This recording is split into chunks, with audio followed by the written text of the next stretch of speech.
बिहार की राजनीति में इस जंगल राज की भूमिका ऐसी रही कि जो लालू यादव कभी बिहार की राजनीति के अर्श से फर्श पहुंच गए, बिहार की सियासत में फलक तक पहुंचने वाले लालू यादव की कहानी 1970 के दशक से शुरू होती है।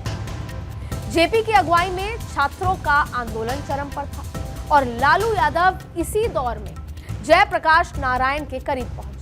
1971 में लालू पटना विश्वविद्यालय छात्र संघ के महासचिव और फिर 1973 में अध्यक्ष बन चुके थे और इसी नाते जब आंदोलन शुरू हुआ तो लालू का मिलना मिलाना जेपी से शुरू हो गया। फिर 1974 में वो आंदोलन का एक हिस्सा बन गए और इसी बीच पहली बार लालू यादव की पकड़ को छठे लोकसभा चुनाव के दौरान बिहार ने महसूस किया और जिससे लालू यादव के गरीबों का मसीहा बनने की शुरुआत हुई। फिर 1977 में आपातकाल खत्म हुआ और आम चुनाव का ऐलान। छठी लोकसभा के लिए हुए इस चुनाव में लालू यादव भी उतरे। सीट थी बिहार की छपरा, जिसे अब सारण कहा जाता है। चुनाव देश में इमरजेंसी को लेकर कांग्रेस के खिलाफ नाराजगी के बीच हो रहा था। तब जनता पार्टी और भारतीय लोकदल में गठबंधन था और लालू भारतीय लोकदल के सिंबल पर चुनावी मैदान में उतरे थे। लालू के सामने कांग्रेस के रामशेखर प्रसाद सिंह, उनके अलावा सीपीआई और कई निर्दलीय उम्मीदवार भी मैदान में उतरे।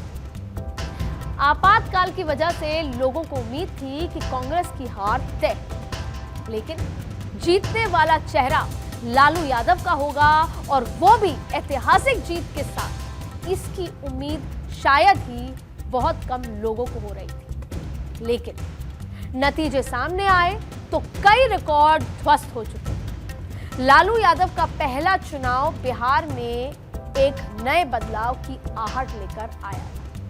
अपने पहले चुनाव में जीतकर लालू ने न सिर्फ 29 साल के युवा सांसद बने, बल्कि लालू को 85.97% वोट मिले और उस वक्त छपरा सीट पर तब 6,58,829 वोटर्स थे और चुनाव में 73.89% वोटिंग, यानी कुल 4,83,198 वोट पड़े थे और इनमें से युवा नेता लालू ने 4,15,409 वोट हासिल किए।